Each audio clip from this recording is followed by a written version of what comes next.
Joyce. Thanks. I'd like to thank the whole department for giving me the honor to actually introduce Dr. Karen Stout.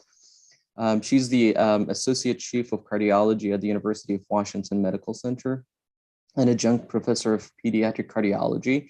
She completed her cardiology and adult congenital heart disease training at the University of Washington. Her research interests focus on long-term outcomes of adult congenital heart disease and management of coexisting medical condition with ACHD patient population. Dr. Stout has over 40 peer-reviewed publications and co-authored. She was actually the first author in the 2018 AHA-ACC ACHD guidelines. So having her as a guest to speak specifically about this subject is pretty timely. This is on a personal level. Dr. Stout may not know that, but she was the first one to introduce me to the adult congenital heart disease world through her talks that I was able to watch during my training, and so having her to give the talk today is a very special occasion for me. And I will hand the mic to Dr. Stout to give the talk. Thank you so much, Claude, for the really lovely introduction. And it's super cool. I'm going to look over towards this a couple of times. I have another screen here that has the Zoom up. So I'm going to do that partly so that I see how badly any of my jokes fail with those of you who have your cameras actually on, but also a lot of really familiar, friendly faces. So it's really fantastic. Thanks so much for the invitation. And of course, I agree. I wish this was in person. So we're going to start on a little bit of a journey. I'm going to drag you along my journey of the adult congenital heart disease guidelines. When I was chairing the guidelines, as a matter of disclosure, I had never even served on a guidelines committee. So I went straight from nothing to guidelines committee. So this will be Zoom. I will try to be as interactive as one can. I'm actually not in a Zoom mullet right now. But we will, I'll just go ahead and go through the talk and hopefully have time for questions at the end. So I'm going to try to put this in the context of Michael. Michael is 32. He has tetralogy of FALLOT. He comes down to see us for his routine evaluation, and aside from some occasional palpitations that he's had forever, and saying he doesn't really feel like he's in great shape.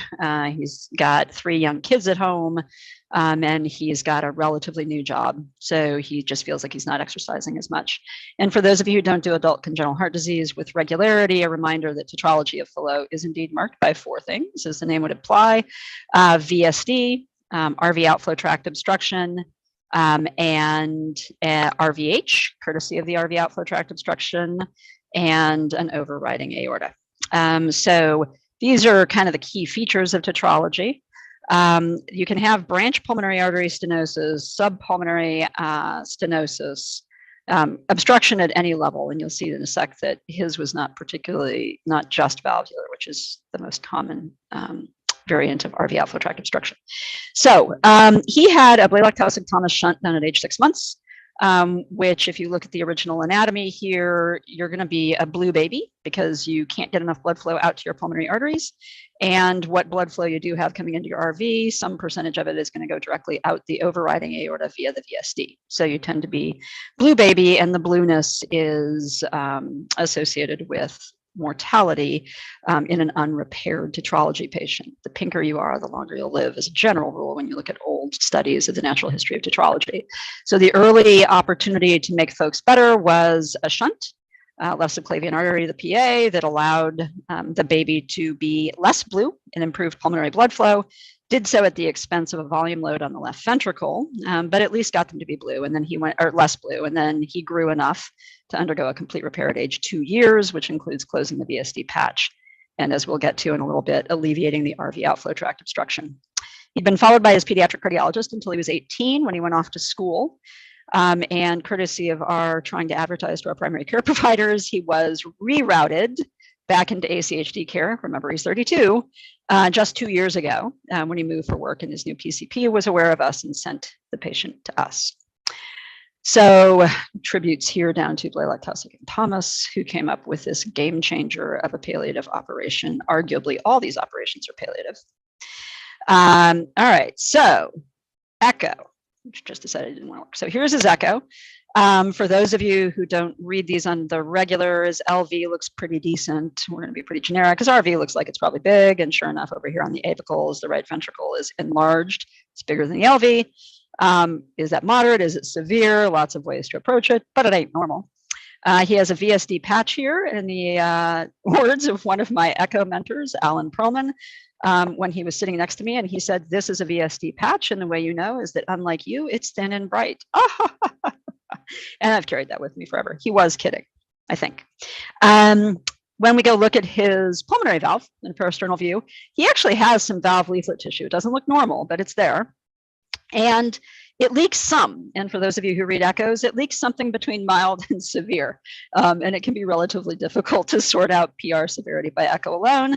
And he has some degree of an increase in velocity at the valve level. So his echo overall looks okay. Looks pretty good, actually. So he has a bunch of questions. Why do I have to do all these tests? What is it about that leaky valve? What's going to happen with that? If it needs to be fixed, do I have to have another open heart surgery? I don't remember the last one I had. Or can I have a catheter-based procedure? How often do I have to see you? Because I really don't love doing this. I have kids now, though. What should I be expecting from my heart? Will I live as long as everyone else? And anybody who does ACHD will be used to this suite of questions, whether they all come at once or individually. These would be common concerns of any ACHD patient, particularly tetralogy being so common. So how do you answer those? Library, old school. I think oh yes, I actually have books back there and occasionally we open them. Up to date, pull up something on your phone. So I'm going to speak to the idea of when life gives you lemons, make recommendations. So we're going to talk about the guidelines.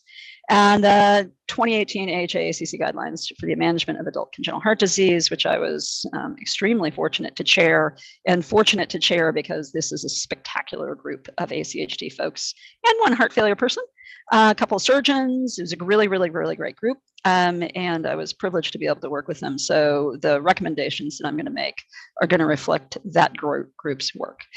So I'm going to give you 10 lessons that I learned on this journey. One is some of them are about the process of the guidelines, because that was an eye-opener to me. And if it was an eye-opener to me, I have chosen to share how the process works to those who don't interact with it very often, because I actually think it's pretty important. Some of the content itself, and then a couple of reflections on some of the people. Those are all kind. So being on this committee really heavily influenced how I read guidelines and other scientific statements, and I will explain why. So when you look at a guideline as the chair, you have a variety of jobs. One of them is that you have to manage the voices in the room so that not one thing ever dominates and not one bias ever takes hold. So whether that be somebody who's got relationships with industry around pharmaceuticals, or interventionalists who just are convinced that everything can be healed with stainless steel, or just the loud voice in the room that's going to squash everybody else. So that's easy enough. And with this group, it was incredibly easy because it was a spectacularly just collegial group of people who recognized their own biases and owned them, including whether or not surgery is the right answer. For a surgeon, you very often believe that's true. And so that's one of the jobs. So guidelines have that piece to them, and it's a very explicit task of the chair and co-chair to do that, or chair and vice chair. There's a structure to them. There's a process where, in this case, there's a committee convened. There's actually a deep dive in the data first, so the guidelines are not made on everybody's opinion. There's actually a data dive first, create a bunch of data tables, and then the recommendations come from that. And then as the chair, and I'm going to highlight this not just because I'm still suffering from it, but it's not just the writing committee. The writing committee is doing all this work, and then the chair and co-chair go through and have to answer all over 3,000 comments from 46 official reviewers and the 8 sponsoring organizations before the document is published, so that everybody's voices are heard and addressed. So I also had the opportunity to chair an AHA scientific statement that relatively overlapped with that. And this was on chronic heart failure and congenital heart disease, and ran the spectrum of congenital heart disease. There was a desire to have recommendations in this. And I got tied up in this, or not got tied, got invited to be chair of the guidelines. And once I heard the process for the guidelines, I vetoed the idea of having any recommendations in the scientific statement, because I recognize that as a reader, you have no idea what the vetting processes are unless you really go read those things. So we had 4 people review that AHA scientific statement. versus the 46 in the other. And so the degree of vetting is markedly different. Equally talented groups of people, equally smart, equally wise, equally using data to the extent they can. But the structure and the review of anything that says that it is an AHA-ACC guideline, I think you can have some faith, A, that it's been vetted, and B, that it fits a very specific structure. Now that's limiting, as I'm going to get to. The scientific statements are able to be a bit more freeform. And so for getting ideas and that sort of thing, they serve better in that space. But that'd be one of the reasons that I really approach these statements now very differently. And I'm really particular about what somebody calls recommendations. And I think that guidelines are the more heavily vetted of the two. Other things to just remember is that ACHD isn't that uncommon. 1% of babies are born with it, most common birth defect by a large margin, and 25% of those have a critical life-threatening defect.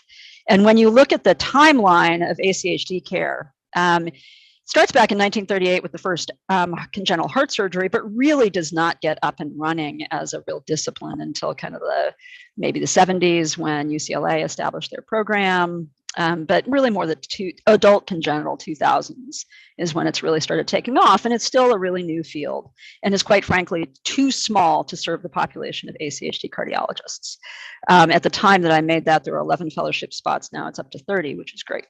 Congenital heart disease is no longer a problem of children. If you look at the age of death in the 80s for congenital heart disease compared the black line as the general population, there was a disproportionate amount of deaths in infants and children with congenital heart disease. But by the early 2000s, that's shifted to something more typical of the adult population, which means that those have to be adult trained providers, or at least adult familiar providers, who are helping to guide some of that care, whether it's a pediatric cardiologist or not. They have to be familiar with the adults. And there are now more adults than children living with congenital heart disease in the US. And this was only 2005. It's gone up from there, a dramatic increase in the number of hospitalizations for ACHD. We have a large service here, and some days we may only have 5 or 6 patients in the hospital who are ACHD patients, but more recently we've had 15 plus, which for an institution is a fair number. So another piece of the guidelines then, respecting that it's not so uncommon and there are not enough ACHD cardiologists, is to know when silence is worse than coming up with expert opinion.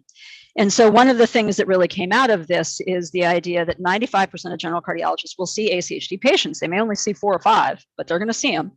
And that cardiologists will reference guidelines for care advice. So there is a heavy priority, as I'm going to get to, on data driving the guidelines and minimize the expert opinion. And in this particular niche subspecialty, the idea of leaving people with no information rather than at least an expert opinion from a group of experts who have done a dive into the available data, that seemed more harmful than beneficial. And so our audience isn't just your local ACHD cardiology experts. In fact, they're the ones less likely to go to the guidelines. And they're the ones who are going to hear hoof prints and be like, yeah, those are horses. I know that. We also have to target the guidelines who are like, those are hoof prints. Oh my God, it's a zebra.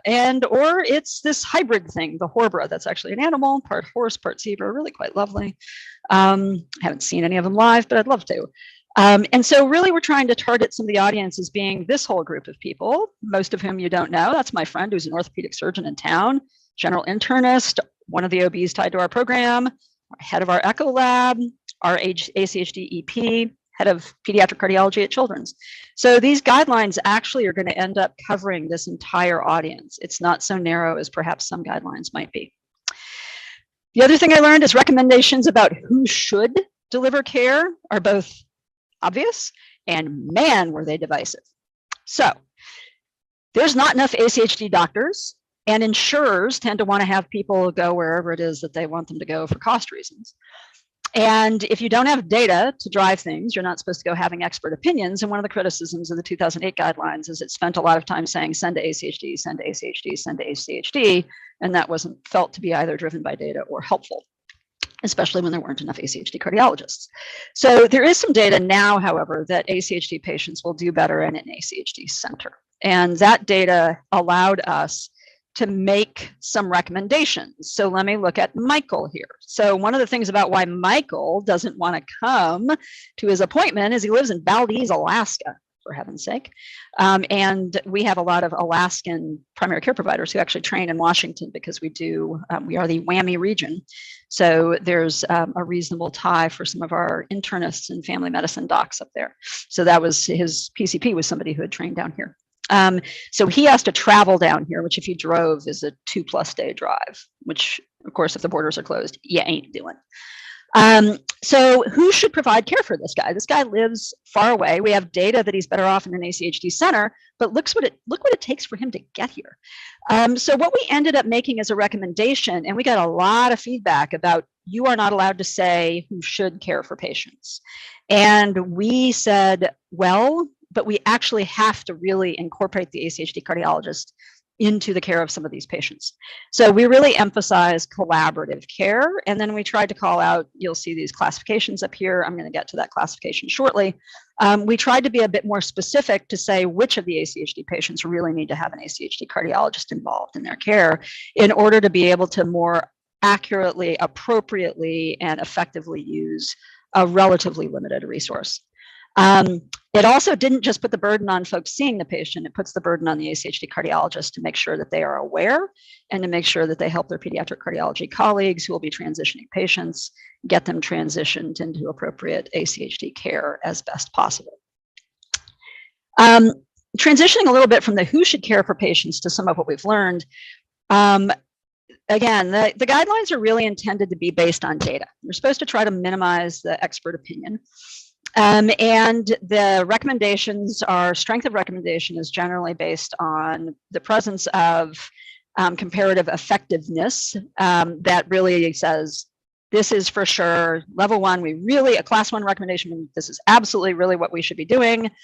And then the level of evidence emphasizes where that data comes from, and high quality multiple randomized controlled trials is sort of the level A thing. And then you're going to go down from there. Class 2A is it's reasonable. Class 2B is may or may not, may be reasonable, might be reasonable. You don't get into the don't do it until you get to class 3, which is either there's no benefit or it's actually harmful. So in the ACHD guidelines, we tried to find a balance between data, because it turns out that in the intervening 10 years, one of the reasons these were redone is because there actually had been a lot of data. And so for this particular document, which they wanted us to shorten compared to 2008, which we did, but it's still 175 pages, 179 recommendations, which is a lot for a guideline, but it's also actually a very big field. Data supplement. And of those, we definitely have expert opinions, but we got some that had data behind them. And busting out the champagne, we actually had one class 1 level of evidence A randomized controlled trial. Now, granted, it's on using pulmonary vasodilators in Eisenmenger patients, which is a very niche specialty or patient population. But nonetheless, there's actually been that work in the intervening 10 years to generate some of the data for which level of evidence A is an option. And that was not anything that was present in the prior guidelines. Another lesson, one size does not fit all. So this is where this classification system came from. So if we're going to try to decide where patients should get their care, if we're going to use resources in a wise fashion, then having somebody who's got a little ASD of no hemodynamic consequence that person shouldn't be followed at the same locations, rigor, frequency as somebody who's got heterotaxy syndrome of Fontan repair. So historically, the way patients were divided is by their anatomic complexity. And this is the system that's been used for the last 20+ years. And we did not change that.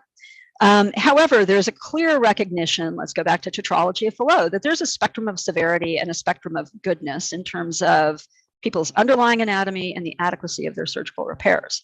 So if you look at this patient here, 22-year-old asymptomatic, that echo looks a little bit like Michael's, looks like pretty darn good.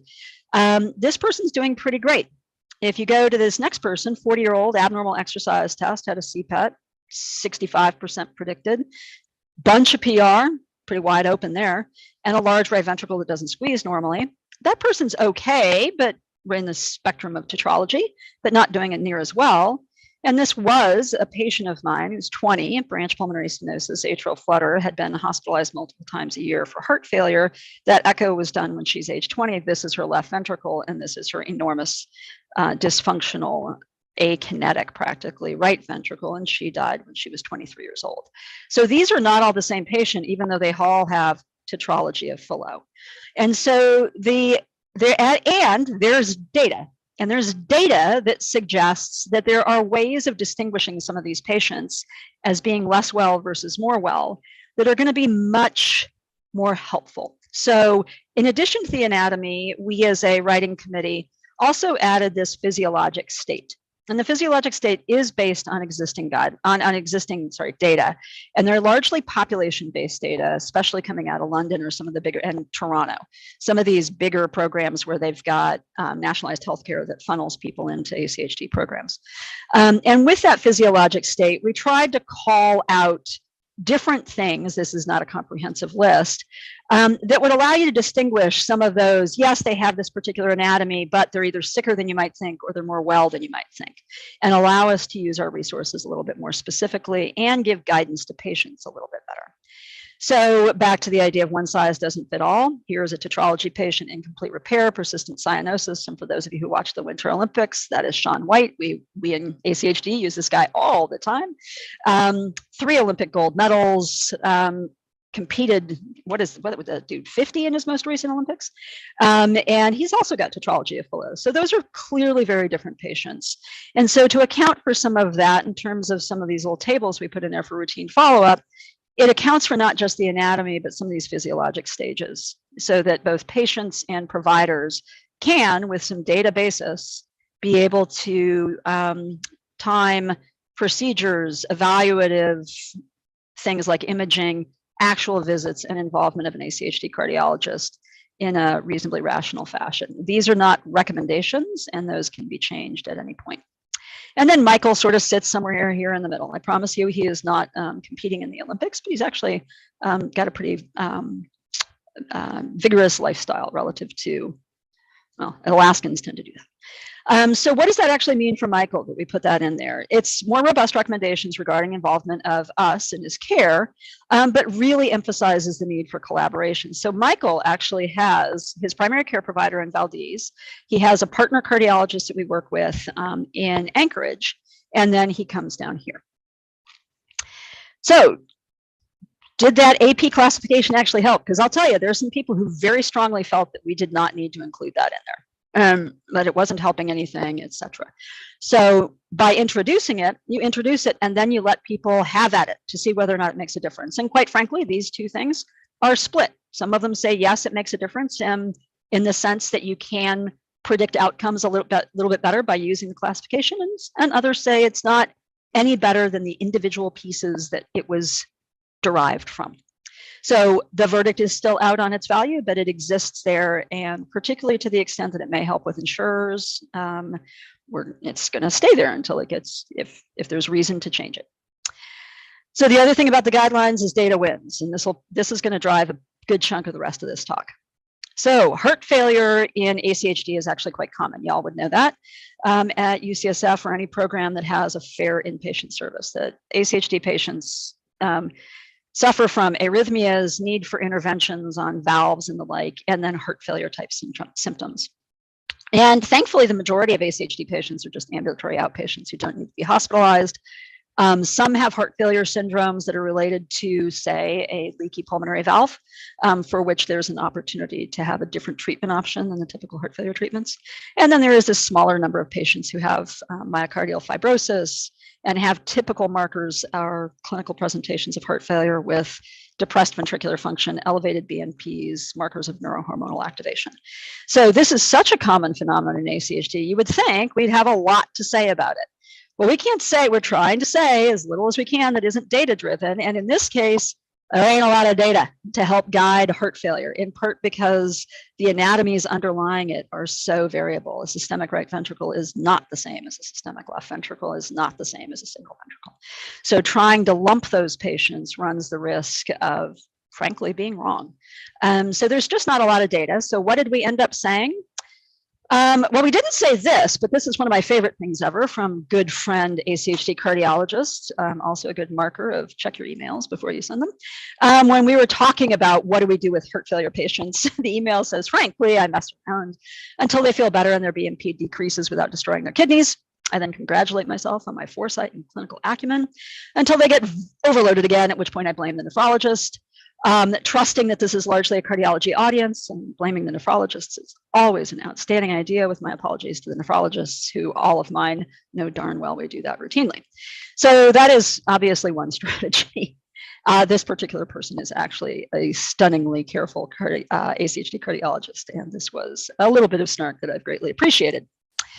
So granting we didn't have a lot of data, but we had this really unique patient population that is quite different, which are those with systemic right ventricles. One of the processes that the AHA-ACC afforded were these systematic reviews, that the guidelines writing committee could come up with a couple of key questions that would get very directed systematic reviews run by a separate group and firewalled from us. And Ariane Morelli was kind enough to chair both of our evidence reviews. And in both cases, what they found was sort of what we expected, which is that we just don't have enough data. And so ultimately, even though we had that evidence review, which is a really lovely document to read, this was about the most we could say. If you got heart failure, you should consult with both heart failure experts and ACHD experts. And that was literally about the only thing we could say, because we just don't have enough data, with the caveat that there is our class 1A recommendation on bosentan being beneficial in symptomatic adults with Eisenmenger syndrome, that being sort of a heart failure type syndrome.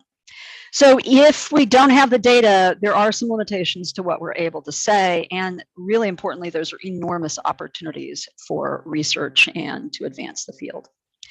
The other thing you can't do in guidelines is stifle innovation. Just because the data may or may not support something, or people have a very strong opinion about something, once you say something is either not supported or is harmful, or has no benefit, you better have as good a reason for saying that as you do to make something a class 1A recommendation, because that will actually hinder medical, legally, and ethically, and then from a regulatory perspective, some innovation. So we were pretty darn careful, even though the data doesn't necessarily say that in Fontan palliation, so single ventricles palliated with some form of direct connection of venous return to the pulmonary arteries, bypassing the pumping chambers of the heart, which is a fairly thrombotic circulation.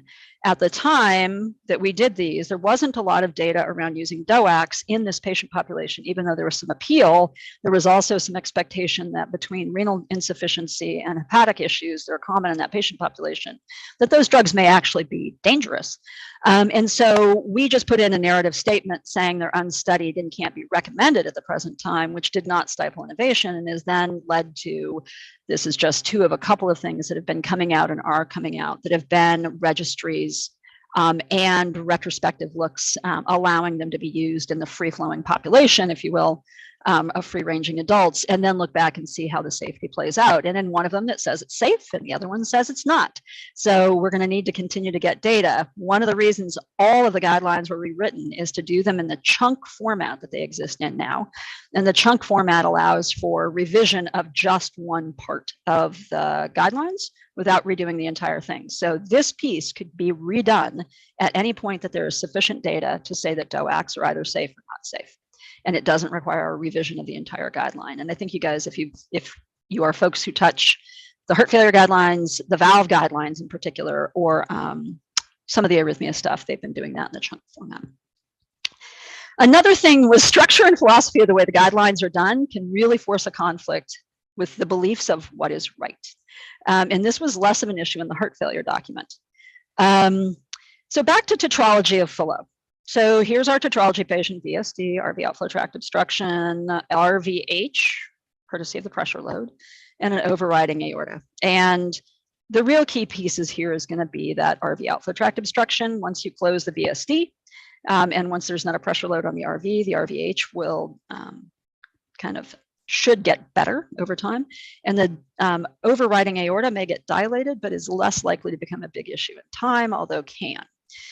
So the intracardiac repair, not the shunt, but the intracardiac repair involves closing the VSD, and then the early repairs, and still used to this day, put a patch on the RV outflow tract. So you are allowing free pulmonary blood flow going forward in systole at the expense of pulmonary regurgitation that is going to dilate the right ventricle. And none other than Blaylock himself, when this repair started getting used widely, said, Yeah, be a little careful about their pulmonary regurgitation, a big RV you're getting, because that's not going to be as benign as y'all think. And he was completely right. So while that alleviates the short-term problem, it comes at the consequence of RV dilation, RV dysfunction, and ventricular arrhythmias, partly due to the RV dilation, but largely due to the surgical scars, allowing a circuit to be developed here between these two patches. So it turns out, yes, it's great. We now have people surviving into adulthood, but then they get into their teens and early 20s with these sorts of repairs, and they start to struggle with the consequences of pulmonary regurgitation. So what is the right timing for a pulmonary valve replacement in tetralogy of Fallot? It should be a really straightforward, easy question to answer, which it, of course, isn't. And some of that is based on, well, what are you going to measure as your outcomes? So there is some data to suggest that if you leave pulmonary regurgitation so long that the RV gets beyond a certain size, the RV will not decrease back to a normal size. And that data, as I'll show you, there's a lot of data, anywhere over 150, 160, 180 mLs per meter squared in diastole, as assessed by MRI generally, is a space where you may end up with irreversible permanent RV enlargement or dysfunction. So if you looked at that, you're like, normal RV size, that's definitely got to be better. So let's replace that pulmonary valve earlier than later. And so the advantages of that is you preserve RV function, presumably. You are more likely to normalize RV size. On the other hand, those valves don't last forever. If you look at some of the very limited data, there's kind of 2 studies that suggest that in these patient populations, bioprosthetic valves last 10 to 12 years on average.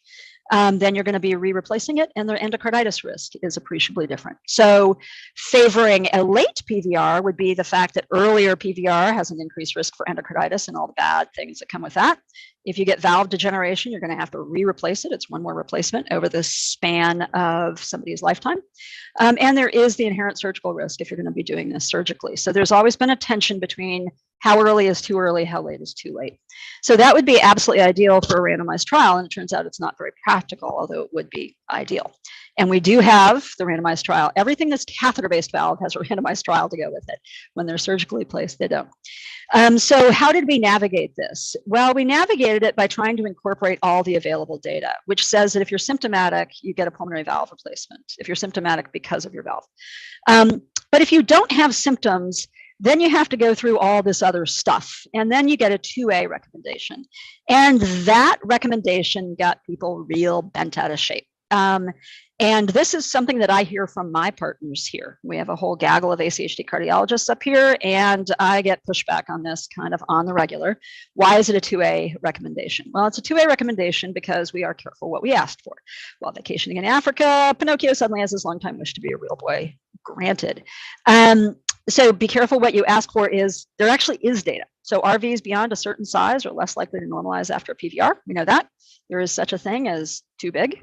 And RVs beyond a certain size, when they do normalize after a PVR, seem to be associated with an improvement in RVEF and New York Heart Association class in this meta-analysis.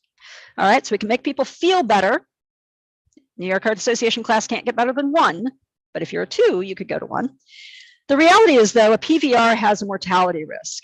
And no matter how low the mortality risk is with operation or even with catheter-based, it's still got a mortality risk.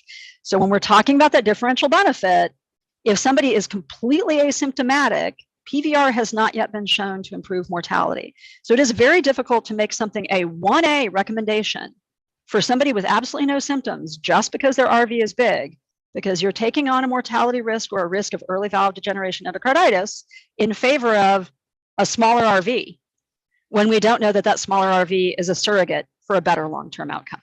So that was the data in which we live.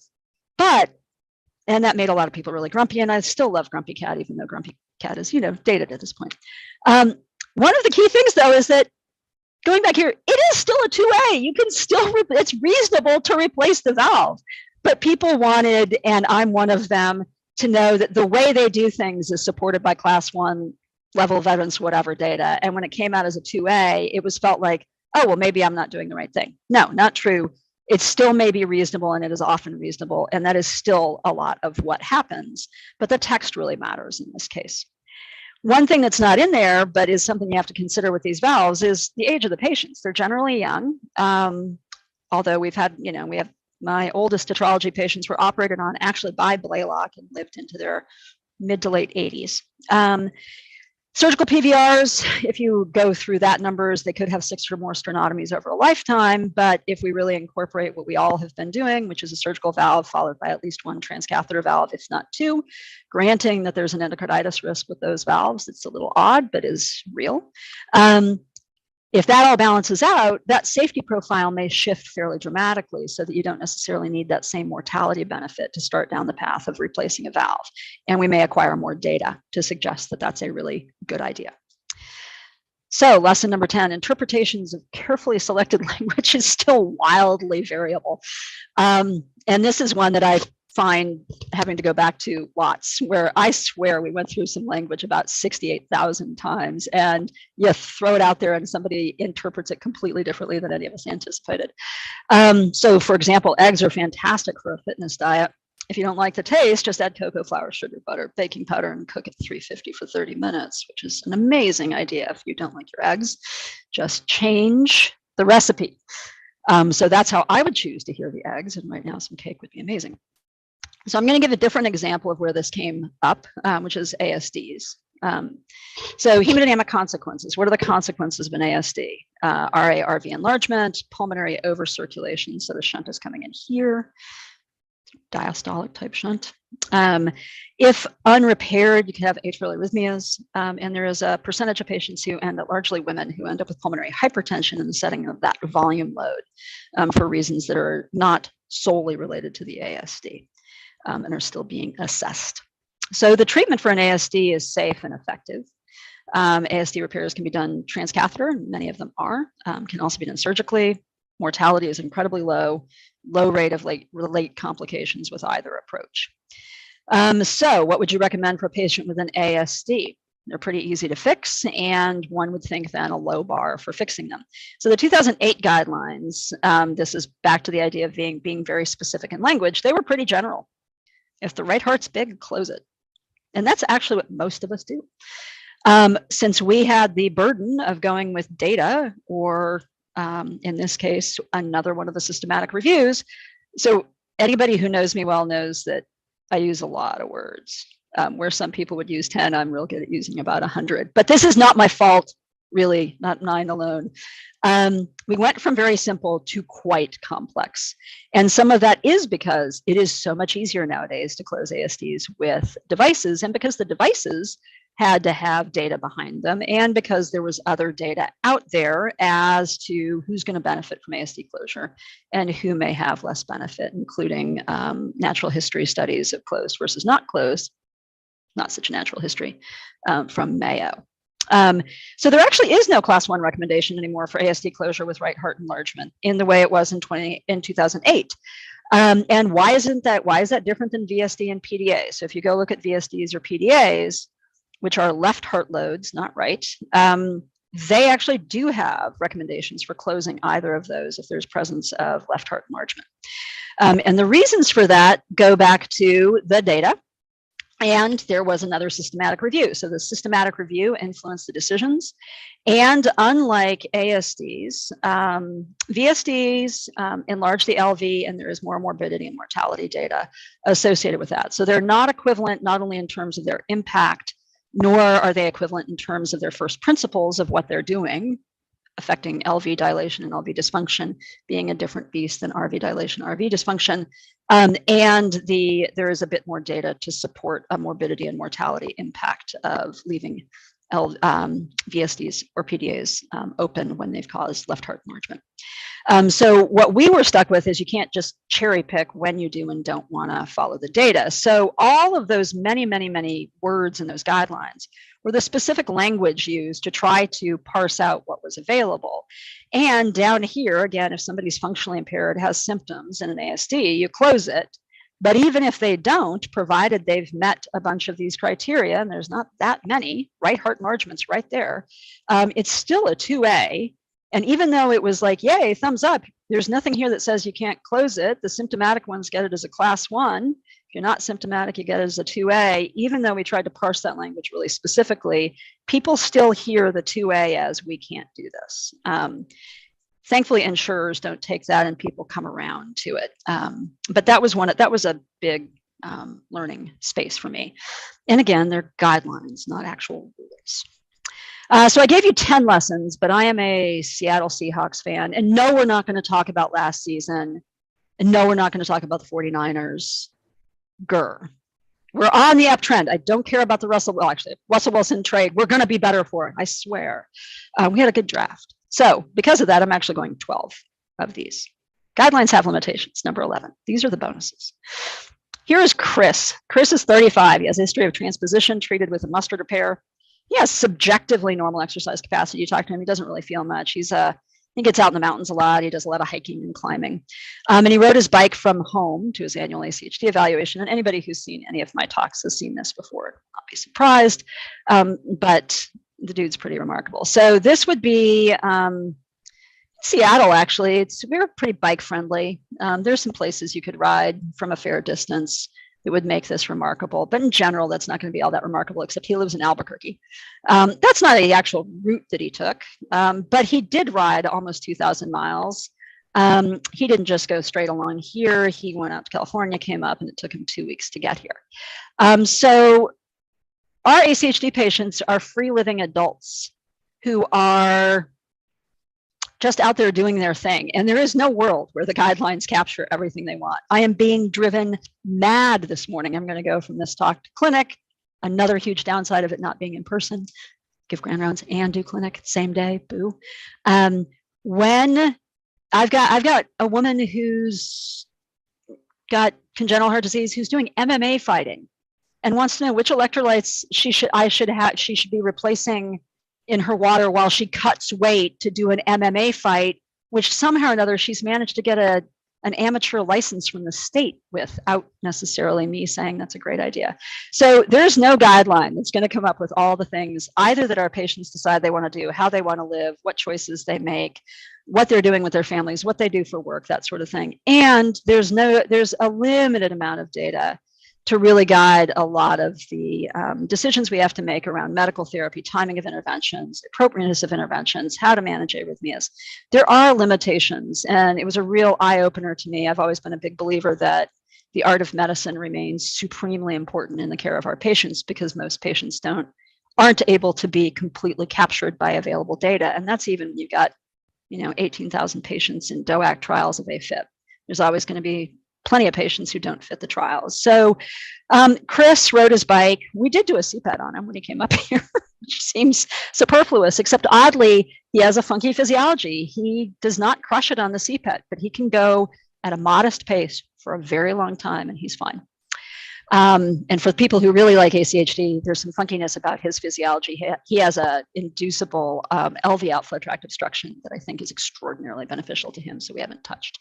The other thing you can never anticipate is this. So I am up here in Seattle. We're the beginning of the now, how many years have we been doing this COVID nightmare? And so the other piece that you just can't ever anticipate with guidelines, which is on some levels is like, duh, of course, who knew COVID was coming? But there are a lot of the pieces of the whole guideline puzzle that when you go look at these documents, you want them to be living documents that can adapt to things as they come up with more data. And the adaptation has to account for things that you maybe never anticipated. So this was us in King County. That was the beginning of the pandemic. Obviously, we've come a long way, and yet we're still here. Thank you, Omicron. And then the last piece was that as I said in the beginning, I was the chair of the guidelines, both of those, the AHA, ACHD guidelines, but also the heart failure scientific statement. And the couple of things that I've been very fortunate to be able to do over my career thus far include participating in writing the ACHD board exam, which has a variety of interesting features to it and benefits, but including that when you write it in the beginning, you don't have to take it, which is kind of a nice bonus, with all apologies for those of you guys who are taking it. But the thing that comes out of those experiences is just really amazing opportunity to collaborate with super, super, super smart people who are passionate and expert about what they do. And I am infinitely individually smarter for that, and hopefully Some of what I've learned gets carried on to others and vice versa, keeps getting carried back to me. But I also have just an enormous gratitude for our patients. ACHD patients are a truly remarkable group. They volunteer for, they feel themselves special in all sorts of really great ways. And they are, as a group, very interested in giving back. So we have so many patients who just really want to engage in research, or if I've gone through something, please let it, inform the next person. So when we need somebody to talk to somebody who's coming up to a surgery, I've got a list of folks who will do it. So the entire process, oddly, although it took forever, and had some points where I wanted to poke myself in the eye with a sharp object, I really walked away from it very much appreciating my colleagues and being able to be an ACHD cardiologist. And so my therapist told me the way to achieve true inner peace is to finish what I start. So far, I finished 2 bags of M&Ms, a chocolate cake. I feel better already. And I finished this talk, for which I can actually move on. One of my neighbor office mates is having a cake. So I'm going to do that next. So thank you so much for the invitation. I wish it had been in person. All of the pictures are from British Columbia, to jump on that question. And they are from a ski trip that I do annually. And because I'm not quite willing to let go of winter just yet, because it's still cool up here, I'm showing those pictures. So thanks so much. And I'm happy to take any questions, comments, concerns, complaints. Thank you so much, Dr. Stout. This is a phenomenal talk. So I'm gonna open the door for the questions and discussion. I see one question posted by Nora. I don't know if you want to ask that question directly, if you don't have mic access, I'm happy to read the question directly. I can ask it. I was, by the way, this is really super. And I love the stuff about a little guideline appreciation. And these are not algorithms. This is human nature stuff. What I was interested in was in the arrhythmia patients, and we have some of our EP guys here. What happens, both obverse and reverse, to arrhythmia once repair is done? And would you treat, let's say, flutter in an ASD patient who will not be going to repair? How does that affect? It's a great question. It depends a little on the underlying anatomy. So there is some data.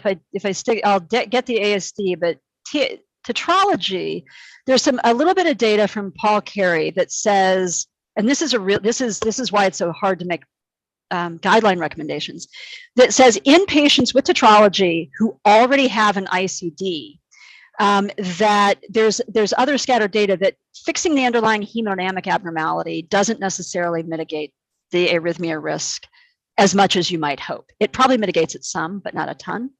And that may just be because that, in the case of TETRALOGY, the VT circuit is courtesy of the transannular and VSD patches.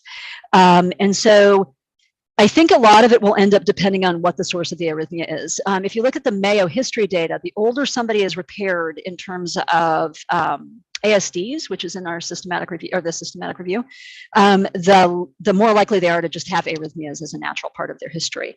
The other piece that we don't necessarily know is this age group, the age of ACHD patients. If you look at the average age of my patient population, or at least our clinics, we have 7 ACHD providers. It's probably about 28, 29. And I've been around the longest, so I have the oldest patient population, certainly seeing more AFib, and that's supported by data as well. So I think it's going to depend a lot also on the age of the patient.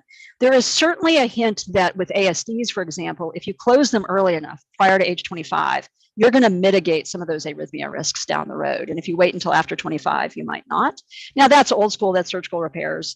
I think there are a lot of ways to approach this. Our TETRALOGY patients, we take to the EP lab before they go get pulmonary valve replacements, whether it's catheter-based or surgical. And if there is a VT circuit, it gets ablated at the time. And if it's a circuit that's not going to be accessible in the EP lab, it gets ablated in the OR if they're going to the operating room. So arrhythmias are a huge issue for this patient population. And it seems to really depend on the underlying anatomy and the underlying source of the arrhythmia. So in some cases, ameliorating the hemodynamic perturbation has to help, but you can't necessarily assume it's going to help fully when there's actually a circuit in there and it's not like polymorphic VT or something along those lines. Not sure if that answered the question, aside from using 38 words to say, we don't know yet. No, it's a marvelous answer to the question.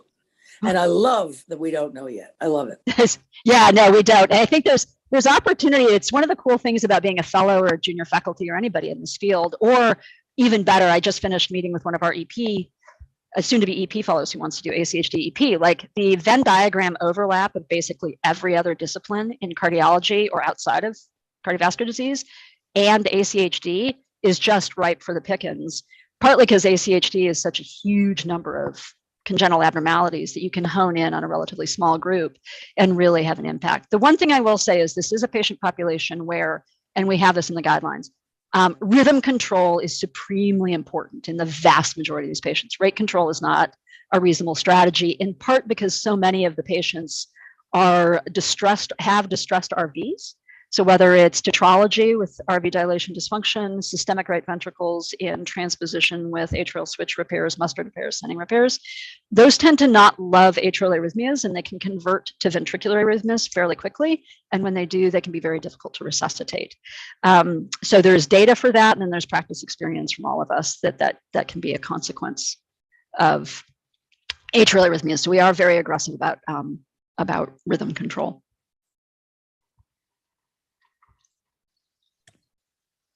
Any other questions?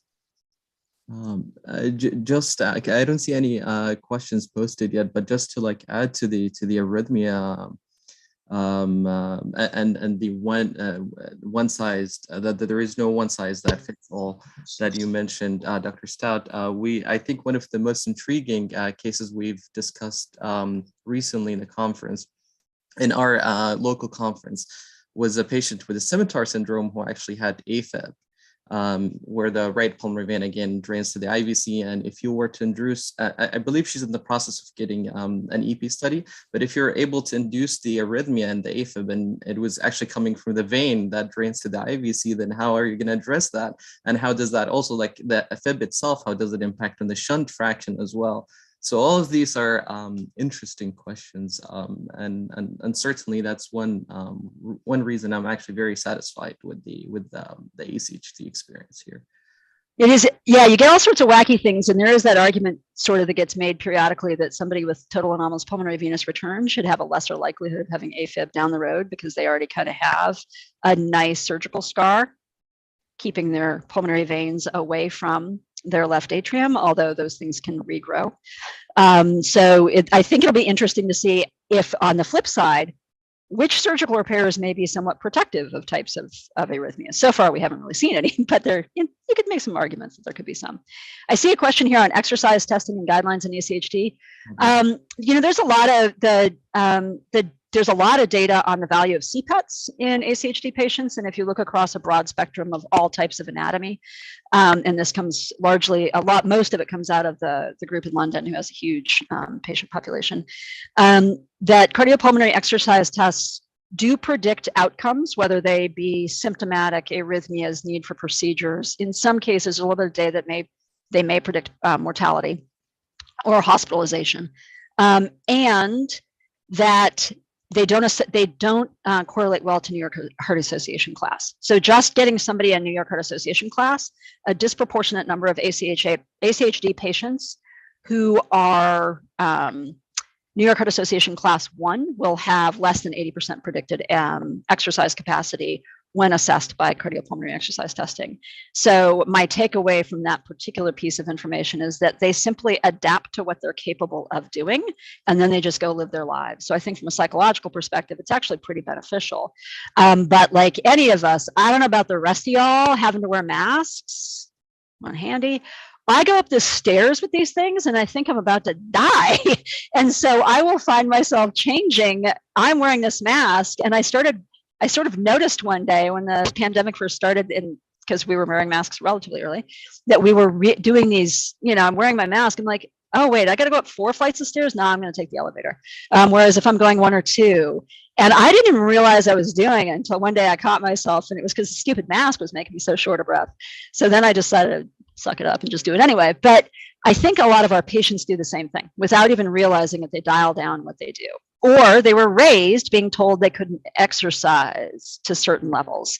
And so they are, to some degree, out of shape. So the exercise testing does a couple of valuable things. One is it allows you to really suss out, do they have an exercise limitation? If so, how do you want to overcome it? Is it chronotropic? Is it whatever? It's not usually pulmonary, but it could be. And then it also sometimes gives them the freedom to go exercise more. And then there is some mortality data. So I think CPETs on a regular basis are absolutely incorporated into the ACHD guidelines as being a test that one should perform in certain patients, frankly, a lot of them. And for those who don't have that, serial 6-minute walks may not be a bad surrogate. There's a little bit of data on that, but not a ton. And then I see another question here on how do you see the care of advanced heart failure ACHD patients changing with the UNOS criteria that kind of disadvantaged ACHD patients, but quite frankly, neither UNOS criteria was particularly beneficial to ACHD patients because they just don't fit the standard algorithm. So I think advanced heart failure, I'm a little more optimistic. I feel like the centers that, and we had some data that if you're if you have a transplant program and you're an ACHD center, you do better with those patients. That came from some of our fellows. Than does somebody who's a transplant or getting transplanted who doesn't do ACHD if it's an ACHD patient. So I have some optimism that the advanced heart failure population is going to be able to capture at a reasonable pace some of the transplant advanced therapy needs when we are able to condense some of the care in a hub and spoke model.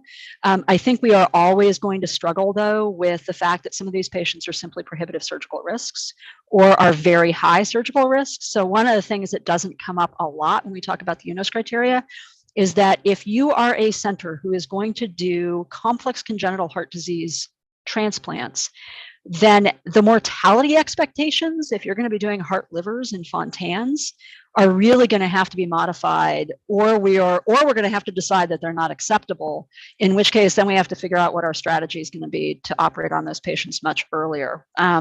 So I'm getting a little bit more optimistic that as patients get shunted more to programs that have, like you guys, that have both ACHD and transplant, that we're going to start being able to get patients transplanted. Granted, it may be by exception. They were by exception before. And as we go along and have more support devices, I think we'll find places that they fit more and more in the spectrum of supporting ACHD patients. But it remains a really tough space, and it's a tough space in part because we also don't have a whole ton of data on what therapies are effective to get somebody off the transplant path. And we have this huge group of patients that we are all worried are going to have transplant as a discussion. The other piece that gets in the way is particularly for patients who've had like pulmonary homografts, so truncus arteriosus, their PRAs tend to be really high. So I think the flip side of this is that coming out of a pediatric practice, a lot of patients are told, oh yeah, well, you'll get transplanted sometime. And being able to close that loop back to say, actually, transplant may never be a feasible option for this particular patient because of PRA, surgical risk, et cetera, et cetera. And so really kind of trying to think differently about how we support them at a younger age, I think is another piece of how the advanced heart failure care is going to kind of be advanced. And quite frankly, some patients may be benefited by being transplanted while they're still at a pediatric center before they get sicker and fall into, not only sicker, but fall into the adult criteria.